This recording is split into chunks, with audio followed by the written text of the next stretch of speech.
Welcome to the Soul Seeker podcast. I'm your host, Sam Kabert. I started this pod back in 2019 when I was taking my first steps on the path of remembering. And at the time, the tagline for the show was a journey of self-discovery. A year later, it became a journey of remembering. Yet, what I know now is back then, I was still seeking. And what I've come to know now is that it's the journey of seeking that brings us the silent, slow stillness of acceptance. And therein lies our own innate wisdom. It's my mission now to eradicate the glorification of hustle culture, as it was my drive in entrepreneurship that led to a greater whole, and that's because I was outsourcing my sovereignty rather than looking within. So let this be your invitation to take a deep breath in and remember that at any time we can shift our thoughts and our feelings to create the outer world in which we wish to live. Soul Seekers, it's time to grow. Let's go.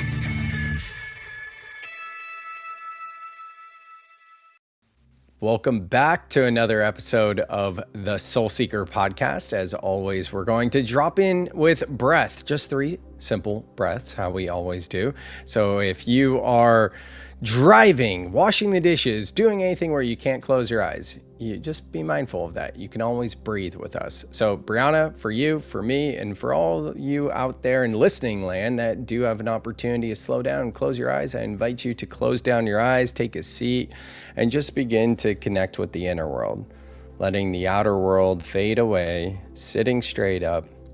And for all of us, just finding an inhale through the nose, inhaling all the way up. Top of the breath through the nose a bit more. And sighing it out. Again, inhaling through the nose as the belly expands. Bring that breath all the way up. Sipping in a bit more. And sighing it out. One last one. Deep inhale through the nose all the way up. Sipping in a bit more. And sighing it out. Letting the breath return to its natural state and rhythm, flickering the eyes back open if you had them closed. And here we are. Brianna Sexton, good to have you on the show. Good to see you. It's been probably a couple of years since we met at shout out to George Bryant's event. How you doing? Good to see you. What's going on? Oh, yeah, it has been a while. It's so good to be here. Good to be here. I remember when we met, you were telling me about how most breathwork practitioners, yoga practitioners, I mean, fill in the blank, right? Most people facilitating some kind of work with the nervous system don't get the education around music, specifically sound and frequencies. So that's what we're going to be talking about here today. Long overdue. I'm really excited to have this conversation for you and to kind of set the stage. Like, how did you become so passionate about sound as it relates to the nervous system? Yeah, so I actually started doing embodiment coaching before I found sound, and it was really exciting because I realized that I spent so much time in my mind, and that by the time I started practices in my body, I was like, oh, this is really, really cool. And then also experiencing a stress-induced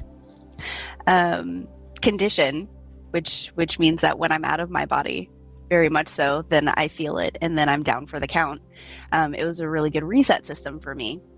But when I got into sound, what was really exciting for me is that I saw how practical and tangible it was for people who weren't necessarily in the energetic space. So it was a little bit easier than Reiki for them to understand, because they're like, oh, there's this sensation, there's this music, there's something that I can drop into, right? Get out of the mind and into the body.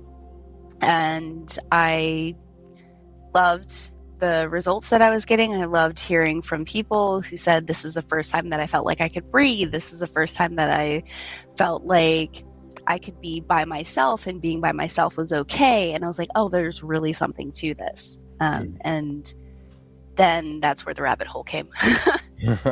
Nice. So what do people need to know in regard to sound? Like, what do you think people practitioners are getting wrong in terms of mismatching the frequency of certain sounds to the work they're facilitating? I feel like the biggest thing that I've seen is the consistency of the knowledge that's out there as far as what that looks like. And I know for me, one of the most challenging parts, and it was a disservice to myself in the way that it was marketed, because that's how I went through it, is that it was basically a 72-hour course of here's everything that you could learn about sound and the history of it, and you can do 2 sound baths and now you're an expert sound healing person. And so I think it really boils down to, for me, being in a space where you have, I don't want to say good educators, but you have people who are experienced in it to lead you, and that you have enough curiosity to ask questions. Because I don't think there is that. It's like, here's a course, you can take it, now you have the knowledge.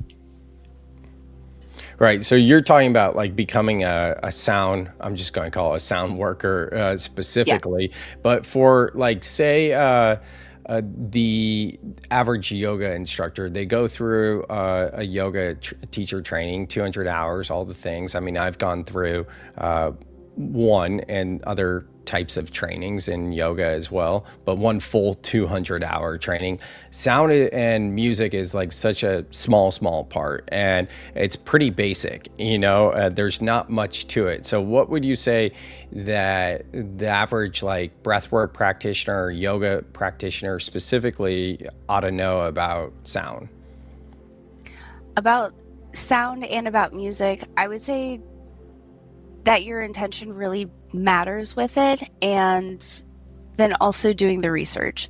Because I've had, specifically, I'll use what I have as example. I've done a restorative yoga class, and as a sound healer, I know specifically that I'm in control of my energy and what that experience looks like and how to facilitate in that space. And I was coming to an experience where I had never done yoga before, but I had done sound before.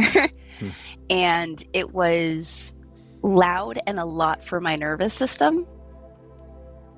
And it made the entire experience not fun. And I think this is where our conversation kind of started, when I was like, people aren't creating safe spaces and they're not in their practices creating enough things to tell people what could possibly happen so that they allow it into their experience, right? That's what I remember from when we first started. So that's where I'd start, is making sure that you're really intentional and you research the things ahead of time as far as the sounds. Now, as far as which frequencies work best, most people start at 432 hertz or 528 hertz, just because it's a grounding frequency, and it's tied a lot to the same properties as if you stick your feet in the earth and you do earthing and grounding that way. So if that's your start and intention, those are normally the two that are the best ones. Because I don't just work with frequencies, I work a lot with different sounds, like drums. Drums have a very specific intention when you're working with them, as opposed to metallic or wind chimes, which feel very airy. So if you're in a dreamy type of state, then those might work a little bit better for you. So in all of this, creating space and creating setting as a facilitator, I would say that the biggest part of sound is to make sure that you tie your intention, whatever it is, for that space to what you're bringing as far as sound, as far as music, as far as the messages that are coming into that experience for your people. Yeah, let's make this really tangible for people listening, right? So you had Yeah. this experience with a restorative yin yoga class. Is that what you said? Yes. Okay, so what specifically about the music or the sound that was playing felt like it was a mismatch for your nervous system? It was really loud. I I wish that I could put this into like really tangible words. But that's the feedback that I get a lot in sound sessions, is that the music is too loud. Like you can hear the mallet just bouncing Mm, along the crystal. So instead of a smooth sound, it's a smooth sound and then it gets really loud and then you hear dig dig dig dig dig from not the sound waves itself, but from the mallet bouncing across the okay, experience. I missed that. So in this specific yoga class, there was a sound healer doing live music. Yes. Got it. Okay, so you're talking more about, yeah, the mallet going across the gong. I guess it would be like the thing you hit it with. That's called a mallet, right? Yes. Yeah. So you're talking about like that sound right there. You're not necessarily talking about like the music being a mismatch. It was like there's these, I don't want to say creaks from the instruments, but they're just not playing them cleanly, right? Yes. And then the volume for a restorative class was a mismatch in that. So Hmm. it's like when you're in a library and everyone's screaming. Yeah. There was that level of mismatch. But I think also if we were to hypothesize in or put a hypothetical in that same situation, what I would find a mismatch would be if it was a restorative yoga class and the music was really, really like a tribal, upbeat, 120 beats per second type of music where you would figure it to be at a rave instead of a restorative class kind of thing. Yeah, yeah, that would be bad. Oh my God, it's such a blatant mistake like that. You know, it's interesting because all my journeys with breathwork journeys, being a participant, being a facilitator, plant medicine with curanderos, and also just music from speakers and all these different things. A lot of times, and I'm switching subjects. We're not talking about like a restorative yin class. We're talking about like Right. intentionally going into doing like some shadow work to some work. The music comes up and it's so annoying, right? And then that's an opportunity to be like, okay, so what's going on with me? What is this agitation? What is this revealing? And it's also heightening the state so that we can surrender to it. And then it's a beautiful transition a lot of times when these playlists are, I'm thinking of one sound bath particularly that we use in facilitation for mushroom journeys, and it's a couple hours long. And at some point, like there's these stars and there's this build up and it's a crescendo, and it reminds me of like Mickey Fantasia for whatever reason. And there's all these noises and it's very overwhelming. It's bringing everything to the surface. And then after that, it just kind of like dives into like being held almost. You know what I'm talking about when there's music like that? Yeah, that's depending on which sound bath I'm doing, especially if people and trying to down regulate them. I'll start with all of the dissonant sounds. So things that don't sound super duper pretty. Hmm. And then I'll just kind of soften and move into the more major chords, the pretty chords, if you will, as far as what that sounds like. So there's all that like haunted, scary type music sounds, where things just don't quite click, and then it'll just like ease into something. And it's almost like a breath, like when you're at the top of the breath and you're holding it and you're like, oh, this is really, really uncomfortable. And then you release the breath. So that's kind of what I would imagine it to be very similar to. Yeah, it's a good way to put it for sure. What about like tracks, like finding music for your yoga class or for breathwork class? Like, well, what specifically, like, do you search for music? Do you have music like that? Or are you more just like, hey, it's me and my bowls and I create the sound myself? I use it in a circle, but I don't use it when I play sound. Right. Silence silence for me is like the biggest breath between things. And it's almost like you're listening to a soundtrack and like the track is switching. Right? So you finish one song and there's that pause before the next song starts. Is how mine work. I have seen others where they do play music in the background. And I think that involves another level of choreography, because you have to then understand which sounds you're working with and have the musicality or maybe even music theory to make sure that the entire scape matches. Now, if I was just doing nature sounds in the background, it might be a little bit different, as opposed to me having a full meditation track that's moving and has different parts, and then I'm playing my bowls in a frequency that is just slightly off from it. Or so yes, there's a little bit more choreography if you're going to match music behind it, and that is just not something that I found necessary in mine to create the same transformation. Now, if it was no, go ahead. Oh, I was just going to say, yeah, no, I didn't mean that at the same time. I meant either or. So I can't think of a sound bath that I've gone to that had music like supplemental to that, other than, maybe if there's some vibe music to start and before, when people enter, and then you turn off the music, and then to your point, it's silent and then they're playing.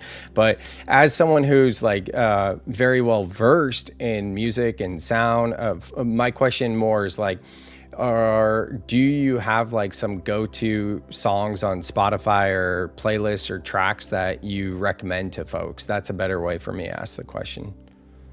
Gotcha.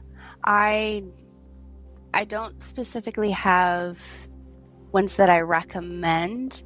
I do have playlists, and a lot of the playlists that I tend to go into, like if I'm doing a breathwork journey, is a lot of, I feel like I'm going to say his name wrong and I apologize. Parangi, yeah. Yeah. Super big for me. Even when I'm doing my own breathwork journeys, I like the Nessie Gomez, and I think Liquid Bloom have a breathwork track that I think is really, really fun. And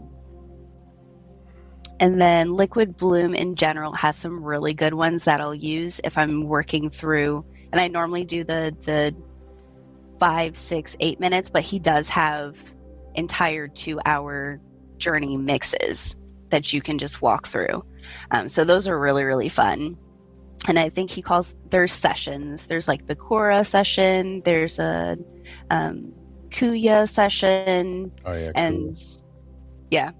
And so those are ones that I typically use. I have a friend who does some sound healing, but most of the time when I'm looking for tracks, it'll start from something that I already have on Amazon, and then I'll just kind of build it based on all of the For You playlist type things where I listen to a specific set of songs like Modern Headspace, and then they're like, here's some more suggestions for you. And I'll pick it up and I'm like, oh, this would be a really good triactive type breath, or this would be a really good halo in and out cyclical circle breathing, I think is another term for it.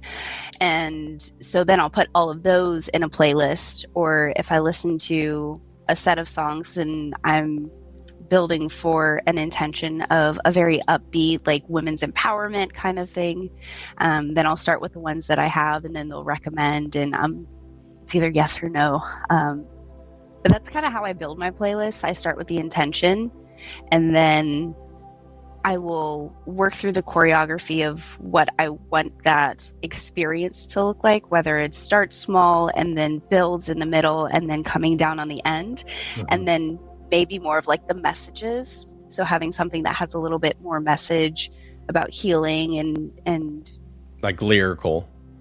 Yes, yeah. It's very lyrical, or it's one of the affirmation type tracks that's, I am safe in my body, I'm here, and all of those things, but it still has the music behind it.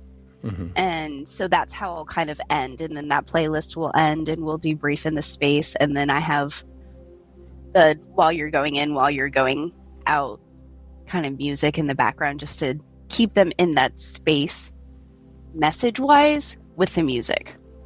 Right. Yeah. You know, one that I go to a lot is Trevor Hall's Old Story. I forget what it's called, maybe just Old Story, but he's going over like let go of the old story, and that one's always a big one. Like after we've done the work and something like that. I remember for the first time I heard "You Can't Rush Your Healing" by Trevor Hall in a yin yoga class, and I was like, damn.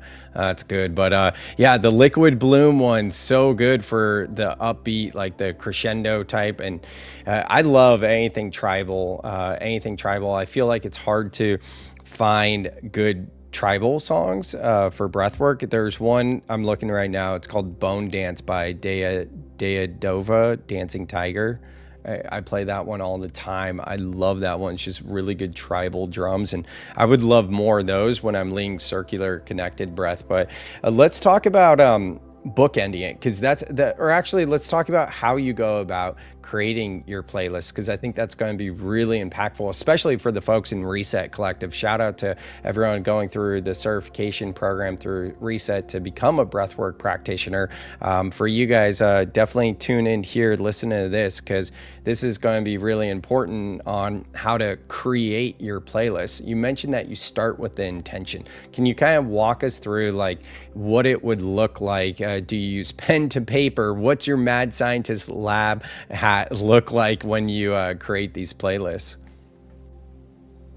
When I'm creating a playlist, I normally start with a theme, right? So it may be in March, everything's just really, really hard. So April is about joy, because I realized there was a lack of joy, and then I figured joy may be something. And when people come into this space, that's like a hand raise, that's their intention too.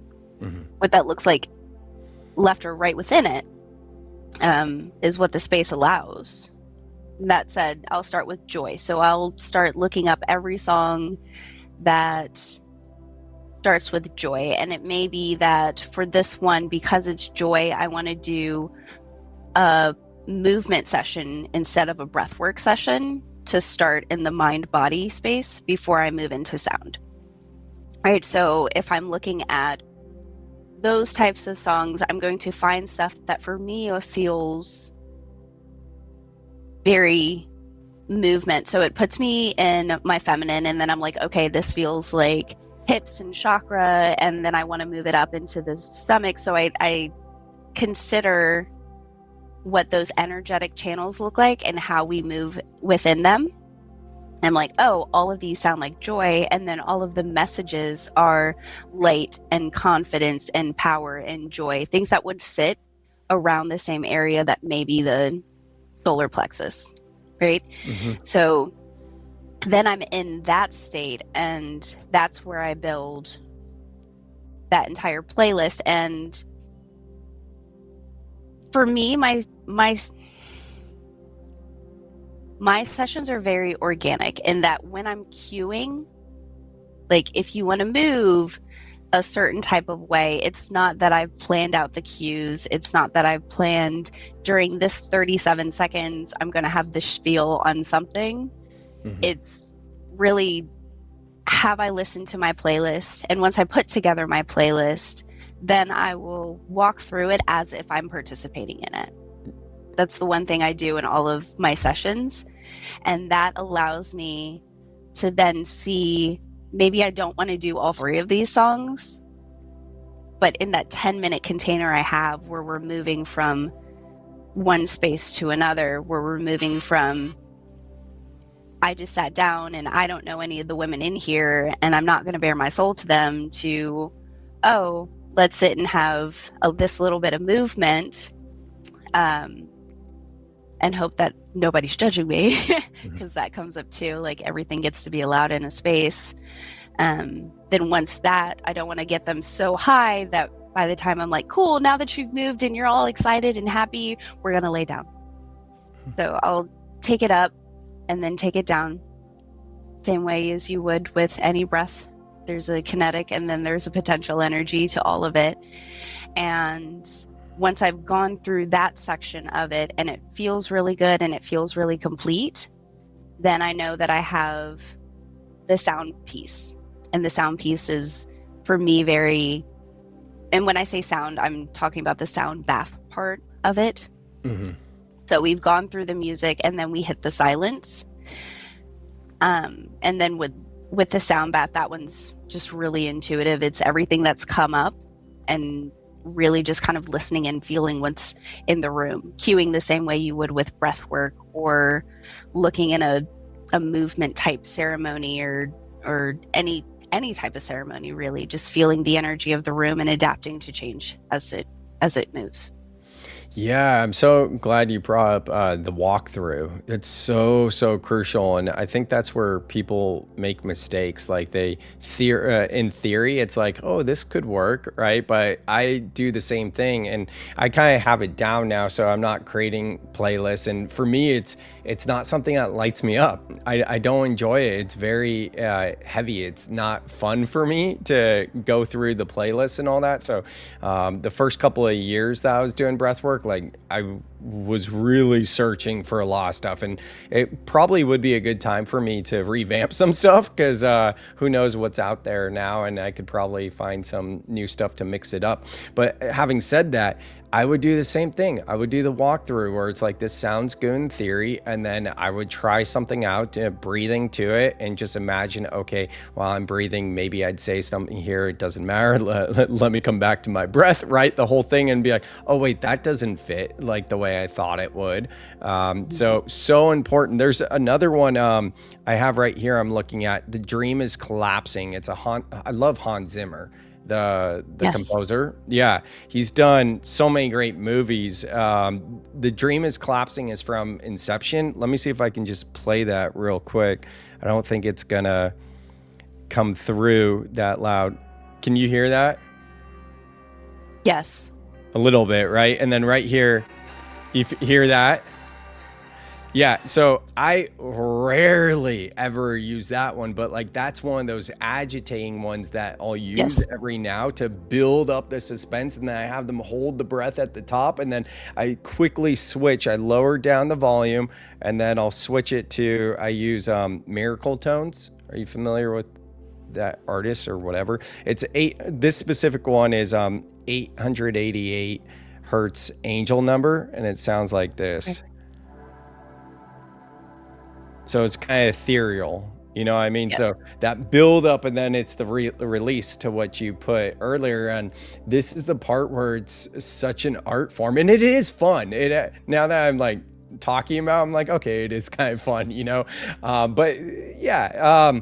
Okay. So that's the walkthrough. That's how I do a walkthrough. Thank you for sharing the walkthrough. Another thing I'd love to talk with you about, because you mentioned how you're in flow. I'm paraphrasing what you said. I'm in flow too with it. And one thing I'm teaching within Reset Collective to the breathwork practitioners in there is there's two ways to go about it. There's either a predetermined playlist where you're hands off and it is what it is, and you gotta kind of remember where everything is, and it's pretty rigid because you can't like change stuff. I do quote unquote play DJ. So I have my playlists, but my phone is in my hand, which I don't like, you know, because for me, it takes me away from being present with the journey. However, it also helps me to be more present because it's like, okay, let me lower down the volume a little bit, say some things, let me raise the volume. Okay, this song's starting to get a little bit long because I'm tuning into the energy. Let's go into breath hold. So that's why I call it like playing DJ, which for me has more pros than it has cons, because the one con is I have my phone in my hand. That's pretty much the only con, which is a big con for me personally. But the predetermined, I feel like really puts you in a box. What are your thoughts there?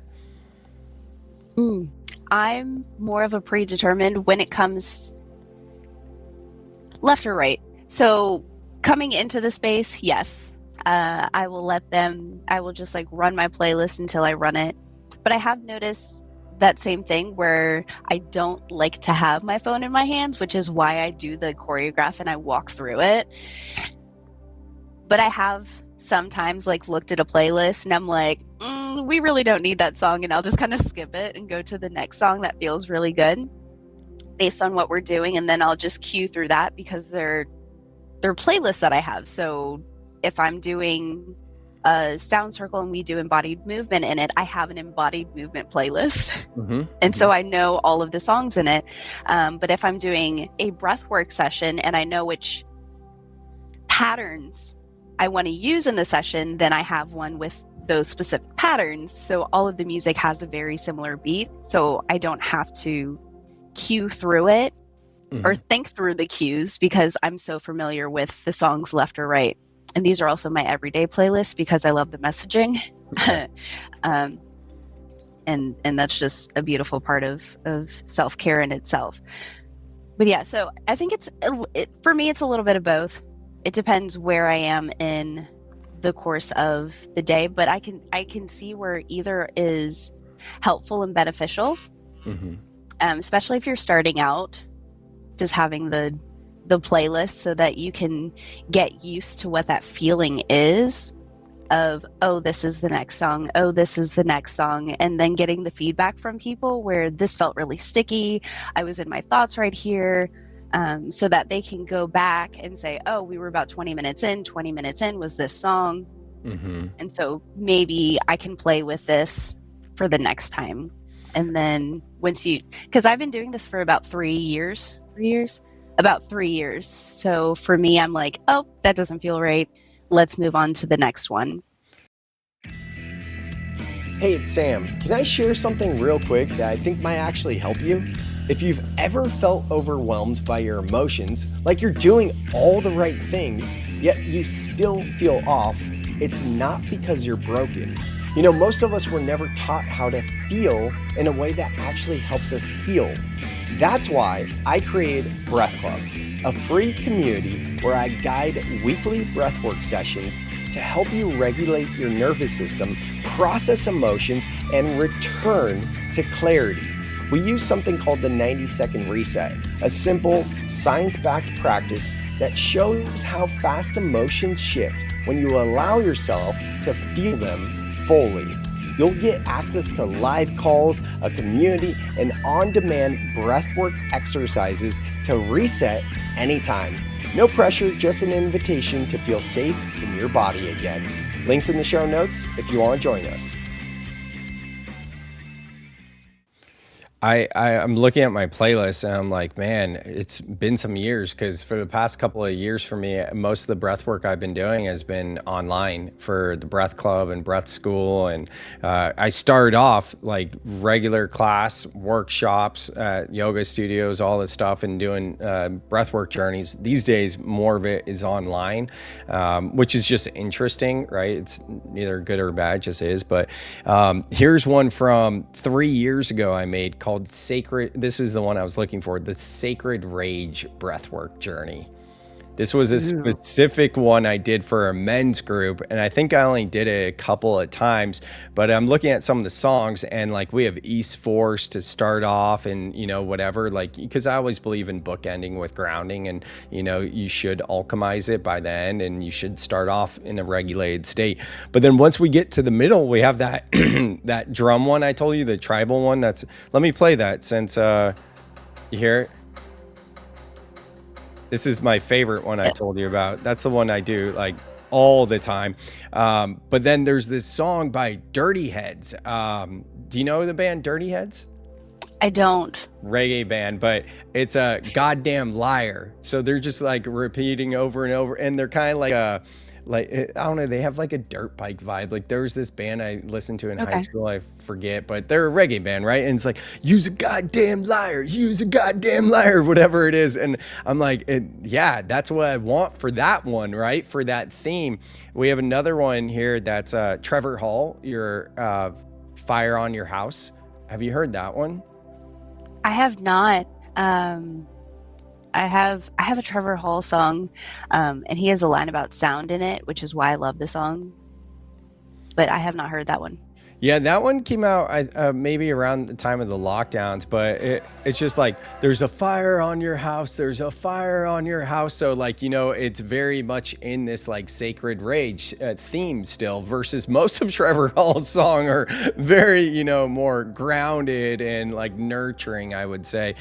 So yeah, I totally agree with you. And I think for anyone listening, start to create playlists. I'm looking through mine, and I kind of forgot about this. I have so many different playlists, but one of my playlists just says potential breath work, so I would just dump things in there. And my current one I've been using for over a year, I'm looking at right now, it's 10 hours long. And the reason why it's 10 hours long is because I play DJ. So depending on what's coming up, a lot of times these days, I'm not coming in with like a theme or agenda. It's like, hey, what are the people requesting? And then I can look within here and be like, okay, these are the ones I normally use. So, yeah. Yeah. My potential is called Breathe Into Being. So it's something that I can potentially use to create a state in breath. I love it. Do you have like a couple tracks that are just like your go-to that you use all the time or you just love? To end a session, I love doing I Am Light by India Arie. I realize that for me, if I'm in a session, like actively participating, hearing that song in a session is terrible for me because I will sing the entire song, and so I'm more so for just performing it than I am. Let's see. Face of Love, Liquid Bloom is a good one. I love that one. Yeah, Coming Out, Please Prepare Me by Beautiful Chorus. I pulled up my playlist because I love it so much. All related, the Fantastic Fungi version by Nessie Gomez. It's just got a really great bass, and it's one that's so fantastic for most types of breathing. Okay. And I love a good bass in a song to get from one place to another. Roots of the Earth by Liquid Bloom. So like half my playlist is Liquid Bloom. Yeah, for sure. What about like, is it pronounced solfeggio? Oh, the solfeggio tones? Yep. Yeah, are you into that? Is that much different than like frequencies? Those are frequencies. Yeah, but it's different, right? I know it's frequencies, but I guess it's just, it's from a certain culture, I believe. I forget, maybe Poland or somewhere. Yeah, so you have like your basic binaurals. You have your, the delta, theta, gamma, beta, and alpha waves that go to like 55 hertz. All right. And then you have your 128 hertz, you have your 432 hertz, 528 hertz that I mentioned before. That's one of the solfeggio tones. There were like the starters, and then someone found all of these other ones that are used to help create different states after that.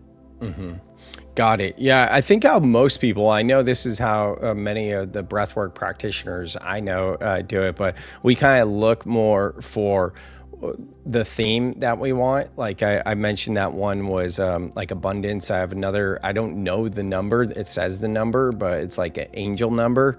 What do you recommend for just like the common person, the common breathwork practitioner that's not doing like a deep dive on music and sound? Would you recommend doing that? Like look for the outcome of what you're looking for the frequency? You can. I would say the safest starting point would probably be 432 and 528 hertz. And those are the grounding ones? Yes. Got it. 528 is known as the love frequency. So self-love, grief, emotional healing, like anything in that space. Transformational work, which is why I love 528 hertz. And normally I get a lot of result out of it when I'm in sound, because I have 528 hertz and I just like get to play with it right over people's energy fields. Okay. And I get to see what that does for them. So that one will normally come out when people haven't told me about a lot of heavy things that they're going through, but I'll just kind of like intuitively hear it and I'll pick it up, and then by the end they're like, I was going through a really hard time, or I just lost a friend, or I'm going through a divorce. And so it was like necessary in that space. Mm-hmm. So if you're doing emotional healing of any sorts, which I can see being very beneficial in breathwork, then that would be a good one. 432 is going to be a really grounding one. And then I want to say 128 hertz. I don't mess with that one a lot, but I see it a lot in like my root chakra tuning fork. It's a very bass kind of grounding frequency to use. I like binaural beats a whole lot better than I do the solfeggios. Oh, like, why is that? Because they have direct link to what you want. So say you want to take someone through a setting, and you first want them to get really, really grounded and into a space where they essentially shut their brain off. Not really, but they're in a subconscious state. Taking them down to a theta state or a delta state is going to have them in that very sleepy state where they can move in that a whole lot faster, right? Because it's like turning a remote to the channel that you want them to be at, which is why I like binaurals. Yeah, because of the way it works with the two different beats that you're processing at the same. Yeah, binaural beats is what I primarily use for sure. I was just asking about the solfeggio. Yeah, the binaural. I mean, honestly, a lot of my breathwork sessions these days are like 80% binaural beats. I'm not doing like, unless we're doing circular connected breath, I'm not really finding a need to move to like the liquid bloom style or the big tribal drums. It's like, hey, let's just keep it cool, calm. Today's Thursday. At the time of recording, every Wednesday I lead a breath club call. We have, I think, like 800 people now in the breath club. So if you're listening and you want to join, it's completely free. Just go to the link, the show notes, guided breathwork every single Wednesday. Yesterday we did, it was all binaural beats, and it was like a very calming, grounding breathwork practice. And it was a visualization to like meet your inner part, like, you know, a parts work thing. And there's no reason to really go into like that more elevated state with the music, you know what I mean? Yeah. But cool. Well, this has been so much fun, and learning so much about music, geeking out about it, just talking about it. I'm like, wow, okay, I think I do like it more than I thought. And since you and I met, in the corner, you can't see it, but I have a drum set, just a small little electric drum set, but I've been learning drums. And it's just funny because in high school, I played electric guitar, like metal, but I was never any good. And I would get more discouraged than I would have fun with it. And I picked up the electric guitar after my yoga teacher training, by the way, just a few years ago. And same story. It was like, okay, this is kind of fun, but I don't love it. This is too hard. It's not like a challenging hard. Whereas the drums, like the type of hard it is playing drums, I'm like, damn, this is fun. This is exciting. And it's just, I like music more than I let on, put it that way. Yeah, that's how I feel about my drums. The same way you feel about your electric guitar. Because I got a hand drum, and I was like, I've waited 2 years to get this. And then I have like this 24-inch Native American style. It's a goat drum. So it's natural fibers, all of the things. And I started to learn how to play it because women were the original drummers, and like in ceremonies and circles and things. And I was like, oh, this is a great way to connect and all of the things. And then I was like, I'm going to go to tuning forks. Like, I'll take my tuning forks. And that's where I've been geeking out for the past year and a half, which is why binaural beats, hands down. All right. Well, another time we can talk about tuning forks. Yes. Yeah. Well, this has been great. Thank you again for coming on, sharing your wisdom, all the things. What's the best way for folks to connect with you? Yeah. Best place is going to be on Instagram at Hey There Brianna Sexton, and it's Brianna Sexton, Sexton. That's the best place to reach me as far as work that way. And if you send me a DM and want to talk more about what sound looks like or any information like that, that's where I am. Cool. Awesome. Well, thank you again. Great to see you, and appreciate you coming on the show to share your wisdom. Yeah. Thanks for having me.